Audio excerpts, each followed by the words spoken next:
ధవళేశ్వరం వద్ద గోదావరి నీటి మట్టం నిలకడగా కొనసాగుతోంది. తూర్పు గోదావరి జిల్లాలో వర్షం తగ్గుముఖం పట్టడంతో పలు గ్రామాలకు రాకపోకలు ప్రారంభమయ్యాయి.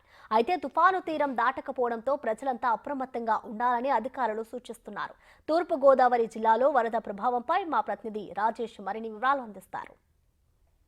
కురుస్తున్న వర్షాలు, పొంగి పొర్లుతున్న వాగులు తద్వారా గోదావరి మాత ఉగ్రరూపం దాల్చుతుంది. రాజమండ్రి వద్ద ప్రస్తుతం మనం ఉన్నాం. ఇక్కడ పుష్కర్ ఘాట్ వద్ద ఉన్నాం. ఇక్కడ గత 3 రోజులుగా కూడా చూసుకుంటే నీటి మట్టం ఈరోజు మరింతగా పెరిగిందని చెప్పాలి. ధవళేశ్వరం ఆనకట్ట వద్ద ఆ నీటి మట్టం 13.70 అడుగులు చేరుకుంది. దీంతో మరింత ఫ్లోను కిందకి విడిచిపెట్టే ప్రయత్నం చేస్తున్నారు. అక్కడి నుంచి సుమారుగా 4,90,000 క్యూసెక్కుల నీటిని రోజు విడిచిపెడుతున్న పరిస్థితి ఉంది. అయితే ఇన్ఫ్లో మాత్రం 5 లక్షల పైగా పైచిలకు ఇన్ఫ్లో మాత్రం వస్తుంది. అయితే ఒక 10,000 క్యూసెక్కులు మాత్రం నిలిచిపెట్టి మిగిలిన ఫ్లో అంతా కూడా ఎప్పటికప్పుడు కిందికి పంపించే ప్రయత్నం చేస్తారు. తద్వారా కింద సముద్రంలోకి పంపించే ప్రయత్నం చేస్తున్నారు. అలాగే కోనసీమ జిల్లాలోని అనేక లంక గ్రామాలు విడిచిపెట్టి నీరు కొన్ని చోట్ల చేరుకోవడం వల్ల కొన్ని లంక గ్రామాలు పూర్తిగా నీట మునిగాయని చెప్పాలి. అనేక గ్రామాలకు రాకపోకలు స్తంభించిపోయాయి. కొత్తపేట నియోజకవర్గంలో గంటి, పెదపూడి గ్రామాల మధ్య రాకపోకలు స్తంభించిపోయాయి. అలాగే సీతానగరం మండలంలో మునగల లంక దగ్గర కూడా గ్రామాలకు రాకపోకలు స్తంభించిపోయాయని చెప్పారు. ఎందుకంటే ఆ గ్రామాలన్నీ కూడా గోదావరి తీర ప్రాంతంలో ఉన్నాయి. ఆ ప్రాంతంలో ఉన్న చిన్న చిన్న లంక గ్రామాల్లో ఉన్నాయి. అంటే ఈ గోదావరి ఎప్పుడైతే ఉప్పొంగిందో ఆ గ్రామాల నుంచి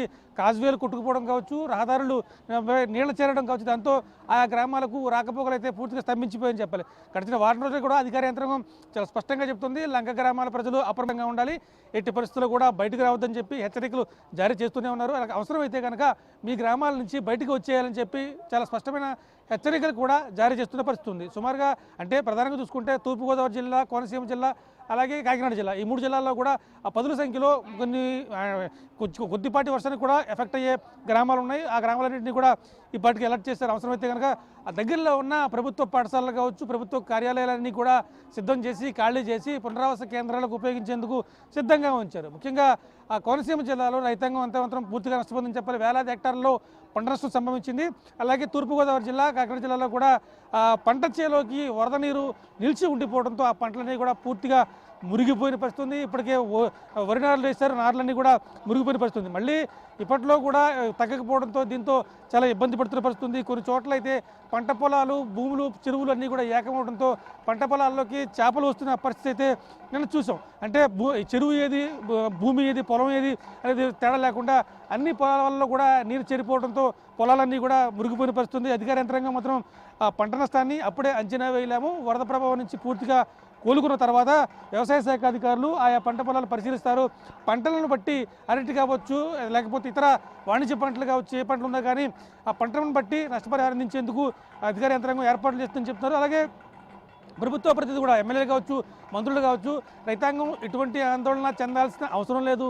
వరద ముంపు నుంచి కాస్త కోలుకున్న తర్వాత అధికార యంత్రాంగం పూర్తిగా కూడా నష్టపరిహారాన్ని అంచనా వేయడంలో నిమగ్నమవుతుంది. అవసరమైతే అదనపు సిబ్బందిని నియమిస్తాం, రైతాంగానికి నష్టాన్ని కవర్ చేసే ప్రయత్నం చేస్తామని చెప్పి ప్రజాప్రతినిధులు అయితే చెప్తున్న పరిస్థితి ఉంది. మరోవైపు అధికార యంత్రాంగం కూడా చాలా సిద్ధంగా ఉంది. 3 జిల్లాల్లో కూడా 3 కంట్రోల్ రూమ్లు ఏర్పాటు చేశారు.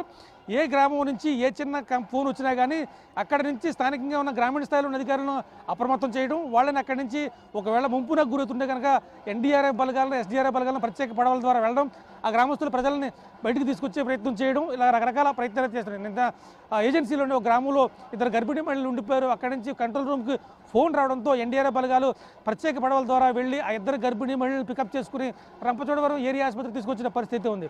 సో ఇటువంటి పరిస్థితులు వచ్చినా కానీ ఎదుర్కొనేందుకు అధికార యంత్రాంగం సిద్ధంగా ఉన్నామని చెప్తుంది. ఇటు పరిస్థితులు కూడా ఒకవేళ మరింత ఫ్లో పెరిగితే కనుక ప్రస్తుతానికి మాత్రం వస్తున్న ఫ్లోను యాజ్ ఇట్ ఈస్గా కిందకి దించడం వల్ల ప్రమాదకర పరిస్థితి లేదు.